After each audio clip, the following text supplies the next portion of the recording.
यदि tax payer की turnover specified amount से ज़्यादा हो जाती है और वो बिजनेस या फिर प्रोफेशन करता है तो एक बहुत इंपॉर्टेंट कॉम्प्लायंस है जो कि आपको 1 अप्रैल से करनी है। यदि आप ये कॉम्प्लायंस नहीं करेंगे तो इनकम टैक्स डिपार्टमेंट के द्वारा पेनल्टी भी लगाई जा सकती है और इसके लिए प्रोसिक्यूशन की प्रोसीडिंग भी लॉन्च की जा सकती हैं, जिसके बारे में कि हम इस वीडियो में डिस्कशन करेंगे।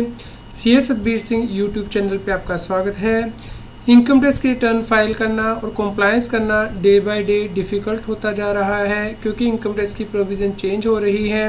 लेकिन यदि आप हमारे यूट्यूब चैनल को सब्सक्राइब कर लेते हैं तो आप आसानी से इनकम टैक्स की कॉम्प्लायंस कर सकते हैं क्योंकि इसमें हम आपको रेगुलर अपडेट शेयर करते हैं। इसके अलावा आप हमें व्हाट्सएप चैनल और Telegram channel CA Satbir Singh tax seal पे भी सब्सक्राइब कर लें। लिंक वीडियो के डिस्क्रिप्शन में भी दिया गया है, कमेंट में पिन किया गया है, ताकि आपको इनकम टैक्स के रेगुलर अपडेट आपके मोबाइल पे ही मिलते रहें। यदि कोई व्यक्ति बिजनेस या फिर प्रोफेशन करता है और इंडिविजुअल है या फिर हिंदू अनडिवाइडेड फैमिली है, उस केस में उसे चेक करना होता है कि इमीडिएटली प्रीसीडिंग फाइनेंशियल ईयर में उसकी टर्नओवर कितनी थी। यदि उसकी टर्नओवर स्पेसिफाइड लिमिट से ज़्यादा हो जाती है तो उसे इनकम टैक्स एक्ट के अंतर्गत टीडीएस की प्रोविज़न को कंप्लाई करना होता है। तो इसके लिए इनकम टैक्स में लिमिट दी गई है कि यदि कोई व्यक्ति इंडिविजुअल है या हिंदू अनडिवाइडेड फैमिली है और वो बिजनेस कर रहा है और उसकी turnover immediately preceding financial year में 1 करोड़ रुपए से ज़्यादा हो गई है तो उसे टीडीएस की प्रोविज़न नॉर्मली कंप्लाई करनी होती है, जैसे कि प्रोफेशनल का टीडीएस काटना है या फिर कॉन्ट्रैक्टर का टीडीएस काटना है। और यदि कोई व्यक्ति प्रोफेशनल है और उसकी turnover immediately preceding financial year में 50 लाख रुपए से ज़्यादा हो गई है तो उस केस में उसे टीडीएस की प्रोविज़न को कंप्लाई करना होता है। तो ये बात आपको ध्यान में रखनी है और इमीडिएटली प्रीसीडिंग फाइनेंशियल ईयर की जो टर्नओवर है वो चेक करनी है। दोस्तों, हम एग्जाम्पल के द्वारा समझ लेते हैं। मान लीजिए मिस्टर ए बिजनेसमैन है और उसकी टर्नओवर फाइनेंशियल 23-24 में 1 करोड़ रुपए से एक्सीड हो गई है। तो अब उसे फाइनेंशियल 24-25 में जो पेमेंट करनी है उस पर टीडीएस की एप्लीकेबिलिटी यदि है तो उसे टीडीएस काटना है। जैसे कि यहाँ पे मान लीजिए 50,000 रुपया किसी प्रोफेशनल को पे करता है प्रोफेशनल फ़ीस के लिए, तो यहाँ पे उसे 10% टीडीएस काटना है, यानी कि 5,000 रुपये का टीडीएस काट के बैलेंस पेमेंट 45,000 रुपया ही उसे प्रोफेशनल को करनी है। और ये जो 5,000 रुपये का टीडीएस काटा गया है इसे काट के गवर्नमेंट के पास जमा कराना है और टीडीएस की रिटर्न मिस्टर ए को फाइल करनी होगी। और यहाँ पे मान लीजिए मिस्टर बी प्रोफेशनल है तो यहाँ पे देखा जाएगा कि फाइनेंशियल 23-24 में यदि उसकी टर्नओवर 50 लाख रुपए से ज़्यादा हो गई है तो उसे फाइनेंशियल 24-25 में टीडीएस काट के पेमेंट करनी है। यदि एप्लीकेबल पेमेंट्स हैं, जैसे कि प्रोफेशनल को पेमेंट करता है 40,000 रुपीज़ की, तो यहाँ पे भी 10% टीडीएस काट के उसे पेमेंट करनी है और जो टीडीएस काटा गया है इसके लिए उसे टीडीएस की रिटर्न फाइल करनी है। इसलिए आपको प्रीसीडिंग फाइनेंशियल ईयर की जो टर्नओवर है वो देखनी है और यदि व्यक्ति टीडीएस काटने के लिए लायबल है तो उसके लिए टीडीएस की प्रोविज़न आपको अप्लाई करनी है। तो किसी व्यक्ति की टर्नओवर एक्सीड हुई है या नहीं, इसके लिए आपको टैक्स पेयर की बुक्स ऑफ अकाउंट को चेक करना है और इसके साथ ही आपको 26 AS को भी चेक करना है। जैसे कि आप यहाँ पे देख पा रहे हैं, यहाँ पे व्यक्ति को इनकम हुई है लास्ट फाइनेंशियल ईयर में जो कि 1 करोड़ रुपए से ज़्यादा हो गई है। 26 AS से इसका पता चल रहा है। तो यहाँ पे अब व्यक्ति को फाइनेंशियल 24-25 में टीडीएस की प्रोविज़न एप्लीकेबल हो जाती हैं। अब वो जो पेमेंट करेगा, जैसे कि किसी प्रोफेशनल को या कॉन्ट्रैक्टर को, तो उसे टीडीएस काट के ही पेमेंट करनी है। लेकिन दोस्तों, कई बार ऐसा भी हो सकता है कि 26 AS में जो इनकम है कम आ रही हो, क्योंकि हर ट्रांजैक्शन के ऊपर टीडीएस नहीं काटा जाता है।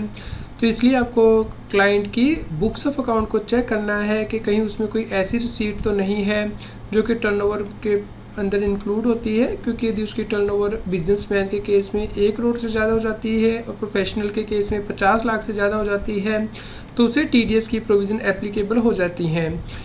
यहाँ पे आपको ध्यान रखना है कि 44 AD के लिए जो टर्नओवर है वो 2 करोड़ से बढ़ा के 3 करोड़ की गई है गवर्नमेंट के द्वारा। यदि आप 95% पेमेंट बैंकिंग चैनल से लेते हैं और प्रोफेशनल के केस में 50 लाख से बढ़ा के 75 लाख रुपए की गई है यदि आप पेमेंट 95% बैंकिंग चैनल से लेते हैं। लेकिन जो टीडीएस की प्रोविज़न को कंप्लाई करने के लिए लिमिट है वो 1 करोड़ रुपया रखी गई है बिजनेसमैन के लिए और 50 लाख रुपया रखी गई है प्रोफेशनल के लिए। तो यदि प्रीवियस फाइनेंशियल ईयर में आपकी टर्नओवर इससे ज़्यादा हो जाती है तो आपको नेक्स्ट फाइनेंशियल ईयर में टीडीएस की प्रोविज़न को कंप्लाई करना होता है। तो यदि टैक्स पेयर की टर्नओवर प्रीसीडिंग फाइनेंशियल ईयर में स्पेसिफाइड लिमिट से ज़्यादा हो चुकी हैं और अब उसे टीडीएस काटना है, तो सबसे पहले आपको उसका टैन नंबर अप्लाई करना होगा, यानी कि टैक्स डिडक्शन अकाउंट नंबर, क्योंकि इसके साथ ही आप जो टीडीएस का चालान है वो पे कर सकते हैं। और चालान को पे करने के बाद आपको टीडीएस की रिटर्न भी फाइल करनी होती है, जो कि नॉर्मली क्वार्टरली फाइल की जाती हैं। तो इस बात का आपको ध्यान रखना है। तो यदि कोई व्यक्ति टीडीएस काटने के लिए लायबल है और वो टीडीएस नहीं काटता है, तो उस केस में इनकम टैक्स डिपार्टमेंट पेनल्टी और प्रोसिक्यूशन की प्रोविज़न तो लॉन्च करता ही है। इसके अलावा जो एक्सपेंसेस है वो भी डिसलाउ किए जाते हैं। जैसे कि मान लीजिए आपने 100 रुपीज़ का एक्सपेंस किया है, तो उसका 30% अमाउंट नॉर्मली डिसलाउ कर दिया जाता है यदि व्यक्ति रेजिडेंट था और उसका आपने टीडीएस नहीं काटा है।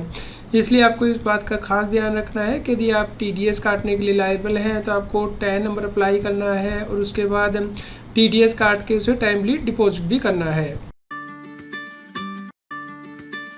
तो यदि कोई व्यक्ति टीडीएस काटने के लिए लायबल होता है, तो जिस व्यक्ति का उसे टीडीएस काटना है उसके पास पैन नंबर भी होने चाहिए, क्योंकि यदि आपके पास पैन नंबर उपलब्ध नहीं है तो उस केस में नॉर्मली हाई रेट से टीडीएस काटा जाता है, यानी कि 10%। तो यदि आपके पास पैन नंबर है तो आप टीडीएस काटेंगे प्रोफेशनल का, लेकिन यदि पैन नंबर नहीं है तो उस केस में नॉर्मली 20% टीडीएस काटा जाता है। इसी प्रकार यदि किसी व्यक्ति का पैन आधार से लिंक नहीं है तो उस केस में भी आपको हाई रेट से टीडीएस काटना होता है, यानी कि नॉर्मली 20% आपको टीडीएस काटना होता है। इसलिए आपको ये इंश्योर करना है कि आपको पैन नंबर भी चेक करना है डिडक्टी का। इसके अलावा आपको उसका पैन का स्टेटस भी चेक करना है कि क्या वो आधार से लिंक है। तो ये आप इनकम टैक्स की वेबसाइट पे जाके चेक कर सकते हैं, क्योंकि यदि उसके पास पैन नंबर नहीं है या फिर उसका पैन आधार से लिंक नहीं है तो उस केस में आपको हाई रेट से टीडीएस काटना होता है। अदरवाइज़ आपको इनकम टैक्स डिपार्टमेंट से डिफ़ॉल्ट का नोटिस आता है। तो यदि टैक्स पेयर की टर्नओवर प्रीसीडिंग फाइनेंशियल ईयर में 1 करोड़ से ज़्यादा हो गई है बिजनेसमैन के केस में और 50 लाख से ज़्यादा हो गई है प्रोफेशनल के केस में, तो उसे टीडीएस काटना होता है और इसके लिए उसे टैन नंबर अप्लाई करना है। तो आपको इंश्योर करना है कि आप ये काम टाइमली कर लें, क्योंकि बहुत सी ऐसी पेमेंट हैं जिस पे कि आपको टीडीएस काटना होता है, जैसे कि सैलरी आप पे करते हैं या फिर रेंट पे करते हैं या कमीशन पे करते हैं या फिर प्रोफेशनल फ़ीस पे करते हैं। इसलिए आपको टाइमली टीडीएस काट के उसके बाद गवर्नमेंट के पास जमा कराना है और जमा कराने के बाद आपको टीडीएस रिटर्न फाइल करनी है और उसके बाद टीडीएस सर्टिफिकेट भी जारी करने हैं। तो आप अपने सभी क्लाइंट की जो टर्नओवर है वो चेक कर लीजिए प्रीसीडिंग फाइनेंशियल ईयर में। यदि ये स्पेसिफाइड लिमिट से ज़्यादा हो गई हैं तो आप टीडीएस की प्रोविज़न को कंप्लाई कीजिए। यदि आपका कोई क्वेश्चन हो इससे जुड़ा हुआ तो आप हमें वीडियो के नीचे कमेंट करके ज़रूर बताएं। कृपया लाइक करें और शेयर करें ताकि सभी लोगों तक ये जानकारी पहुंच पाए और वो इनकम टैक्स की कंप्लायंस कर पाएँ। आपको असेसमेंट ईयर 24-25 की आईटीआर कैसे फाइल करनी है, इसके लिए CS Satbir Singh YouTube channel पे प्लेलिस्ट में जाके आप प्लेलिस्ट दे सकते हैं आईटीआर फाइलिंग से रिलेटेड, जिसपे कि हमने 50+ वीडियो कवर की हैं आईटीआर फाइलिंग से रिलेटेड, और वीडियोस में जाके लेटेस्ट वीडियो देख सकते हैं। तो आप इन सभी वीडियोस को देखिए, लाइक कीजिए और शेयर कीजिए ताकि सभी लोगों तक ये जानकारी पहुंच पाए और वो इनकम टैक्स की कंप्लायंस कर पाएँ। रेगुलर टैक्स अपडेट के लिए इस चैनल को सब्सक्राइब करें। आप हमें Telegram app CS Satbir Singh टैक्सील पर ज्वाइन कर सकते हैं ताकि आप GST और इनकम टैक्स के रेगुलर अपडेट अपने मोबाइल पर ही प्राप्त कर सकें।